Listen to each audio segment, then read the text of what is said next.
con nosotros a José Cervera. Lo primero, bienvenido al Festival Isla 2016 en el Instituto Cervantes de Dublín. José Cervera, resumiendo un poco, biólogo, docente, periodista, muy activo en las redes sociales. Me gustaría comenzar por biología. Las ramas de la ciencia me parece que puede ser algo muy vocacional. ¿Fue tu caso? ¿Desde que eras pequeño tenías claro que querías hacer algo así? Pues la verdad es que tenía una duda existencial, digamos, entre la biología y el periodismo, y al final terminé haciendo biología y después de hacer biología me dedico al periodismo, o sea que al final he terminado haciendo todo lo que me interesaba. Yo fui una víctima más de Félix Rodríguez de la Fuente. Los programas de naturaleza de aquella época, de los años 70, me mostraron la maravilla que era la biología y quise estudiar ese campo porque me atraía muchísimo por culpa de un gran divulgador científico como Félix Rodríguez de la Fuente. Y bueno, pues también ha servido de inspiración después para seguir queriendo trabajar en el ámbito de la divulgación científica. Como hemos dicho, bueno, tocas muchas ramas distintas, científico, docente, periodista. ¿Hay alguna en la que te encuentres más a gusto, de la que disfrutes más? Es difícil. La ciencia es la práctica de la ciencia como en sí misma. Es apasionante, realmente apasionante, es muy interesante, muy intensa, y las emociones pueden ser absolutamente desbordantes. Hace poco recuperaba una frase de una gran científica que hablaba de Cecilia Payne, una astrónoma que fue la primera directora del Departamento de Astronomía de Harvard, que decía que no hay ninguna sensación en el mundo para un científico joven como la de ser el primero en entender o en descubrir algo, ¿no? Es un subidón tremendo. Pero también es verdad que la vida científica, la vida del científico, con todo lo que ello conlleva, la integración en la sociedad, digamos, pues puede ser complicada. Tener trabajo, ir ascendiendo en tu carrera profesional, etcétera, pues a veces no es tan sencillo. La ciencia como actividad es apasionante y emborrachante prácticamente, pero la vida del científico puede ser dura. La del periodista es mucho más divertida en ese sentido. La vida del periodista es mucho más activa, intensa, de descubrir muchas cosas en muchas direcciones, y quizá por eso al final, digamos, opté más por la práctica del periodismo, por vivir el periodismo más que vivir la ciencia, ¿no? Aunque vivo la ciencia, pero no como científico, no como practicante. Trabajaste durante 9 años en Atapuerca. Sí.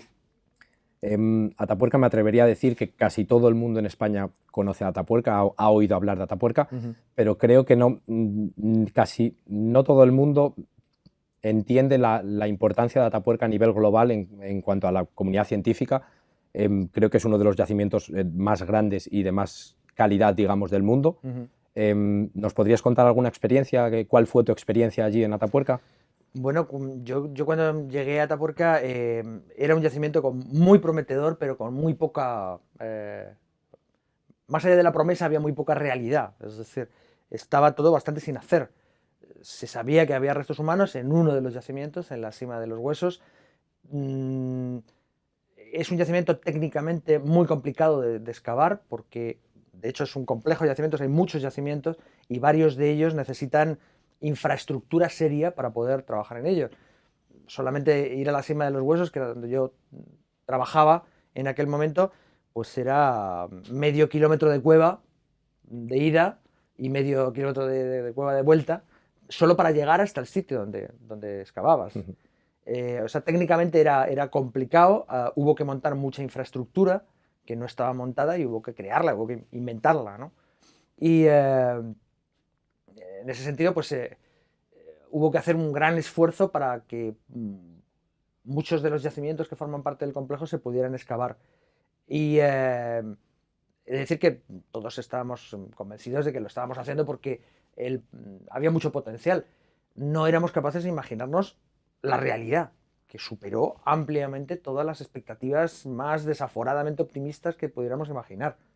Eh, para mí el complejo de yacimientos de Atapuerca ahora mismo, creo que, tratando de mirarlo con el, la objetividad que pueda crear al mirarlo, ¿no?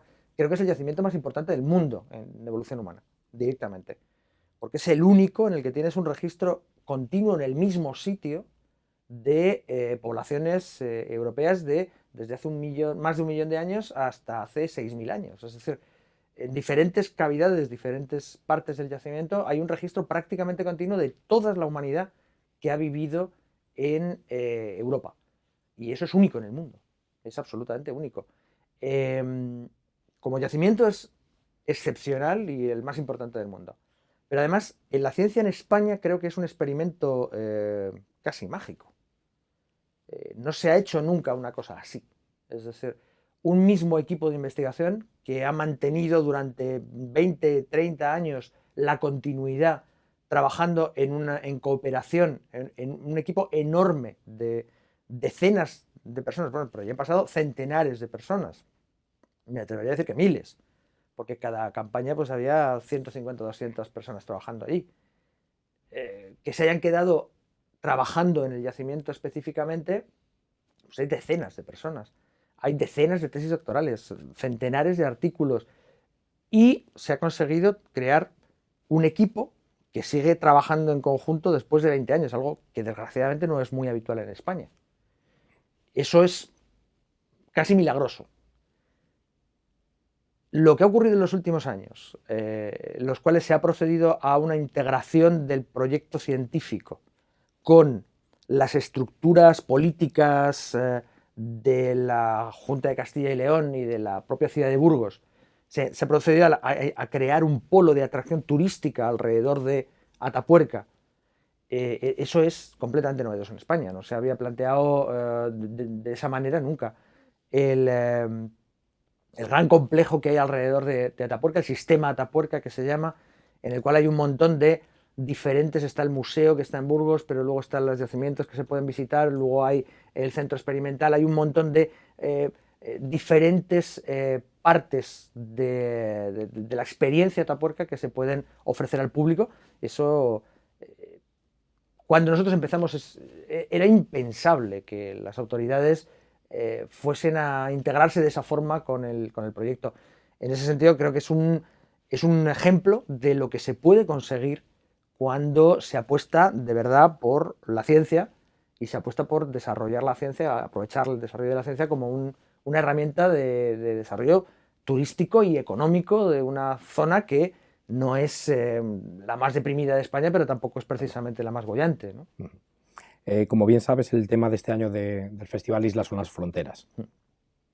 Los pocos y afortunados astronautas que han viajado hasta la órbita lunar, al ver la Tierra desde allí, siempre han dicho que cuando ves esa imagen tiendes a pensar que las fronteras no tienen sentido, que todos estamos juntos en este pequeño planeta que está en la inmensidad de la galaxia y que todos deberíamos de luchar por un bien común y todos trabajar digamos, en equipo, ser todo la humanidad, digamos. Eso a día de hoy es totalmente inviable, en un futuro cercano es inviable, en un futuro lejano incluso parece inviable. ¿Qué crees que deberíamos de tener como sociedad para que eso pudiera llegar a pasar en el futuro? Yo creo que el principal problema de las fronteras es que están en nuestras cabezas. Es decir, las fronteras son una herramienta que ha servido históricamente para evitar problemas, es decir, ha sido una herramienta muy útil. Eso de trazar una línea en el suelo y decir de aquí para allá tú te encargas, de aquí para acá me encargo yo, ha evitado muchos problemas de roces entre países vecinos, de conflictos, de enfrentamientos que se solucionaron mediante esa herramienta jurídica.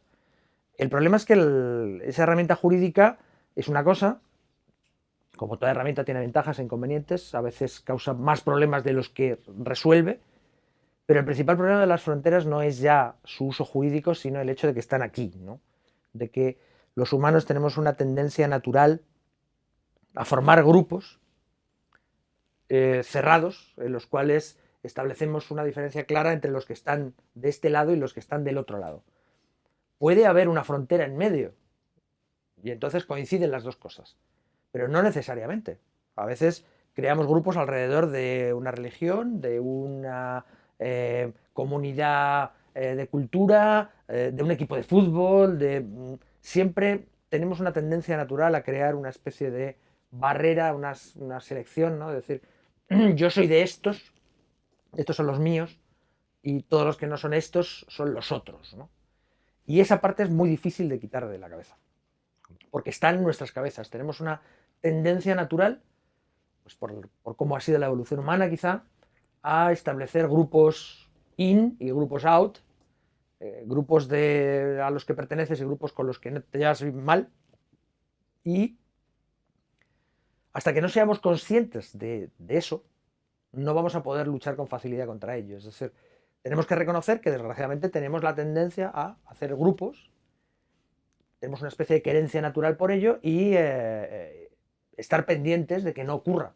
Igual que tenemos una tendencia natural a, pues no sé, a las enfermedades, y lo que hacemos es luchar de forma activa constantemente contra las enfermedades para mantenerlas a raya, ¿no? Pues con esto pasa una cosa parecida. Si sabes que tienes una cierta tendencia a ello, pues lo lógico es que estés pendiente y siempre tratando de evitar, en la medida de lo posible, que ese tipo de sensaciones, de esa facilidad de formar grupos externos e internos, se extienda y se convierta en un problema. Porque es muy fácil convertirla en un problema.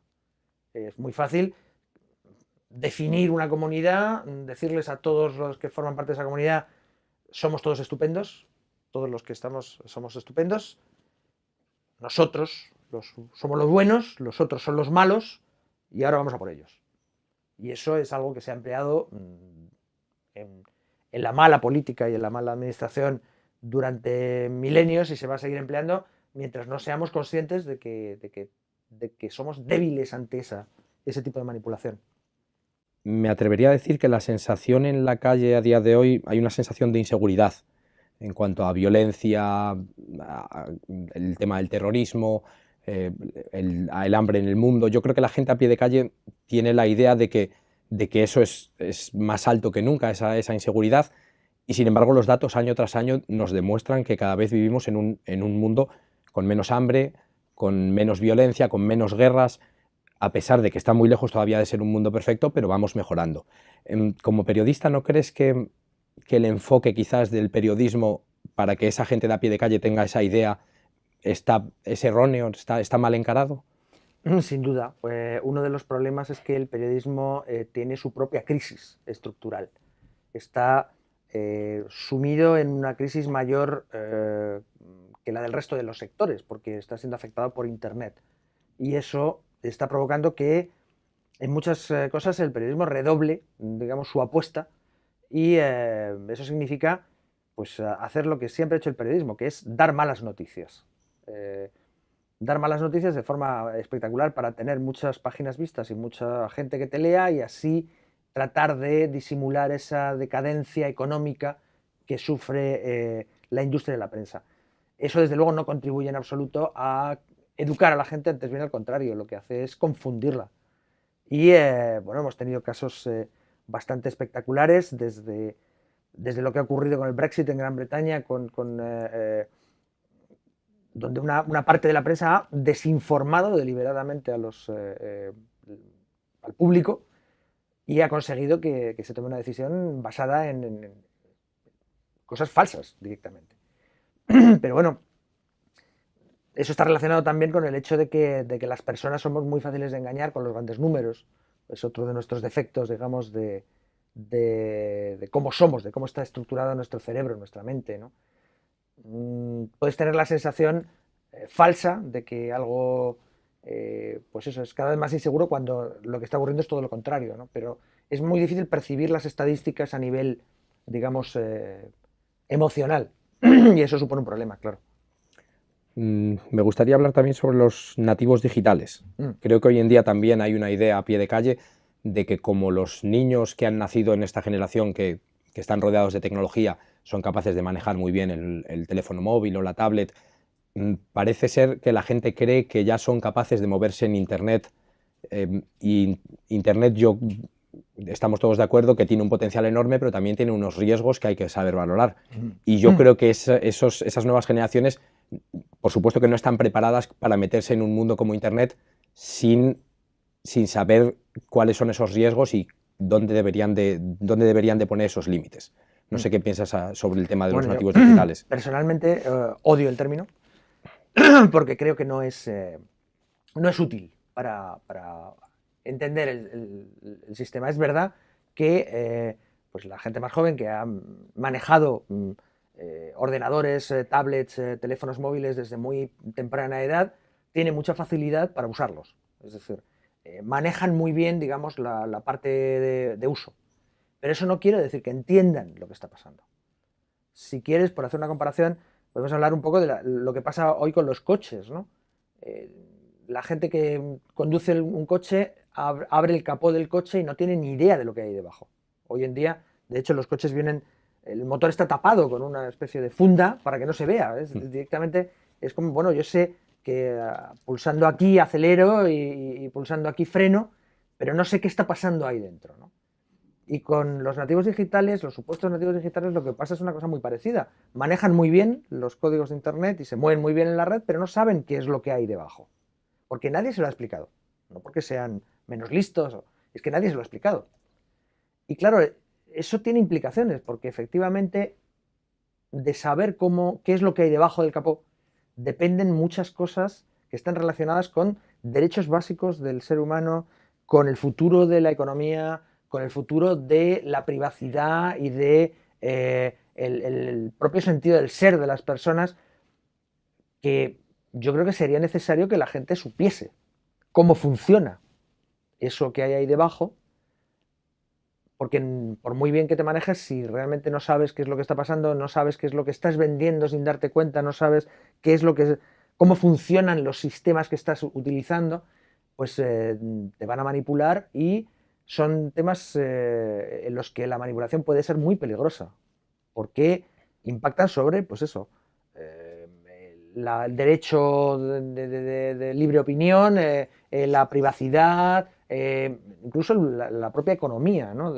Hasta qué punto, cómo funciona la economía y de qué manera se puede avanzar en el siglo XXI. Es necesario que la gente entienda mejor qué es lo que está pasando en Internet, y para eso hay que contárselo, hay que integrarlo en el sistema educativo, hay que explicárselo a los chavales y a las chicas jóvenes que no simplemente por el hecho de que saben hacerse un Snapchat y moverse muy bien, saben qué es lo que hay debajo, ¿no? Pero es por eso, porque nadie se lo ha contado. Quien debería habérselo contado, sus padres, sus generaciones anteriores, tampoco lo conocen. En muchas ocasiones incluso lo rechazan, ¿no? Entonces no quieren saber nada del tema, entonces te quedas ahí con un salto educativo que es peligroso. Pues nada, un placer haber compartido este rato contigo, y yo personalmente tengo muchas ganas de escuchar vuestra charla mañana. Muchas gracias, un placer. Gracias.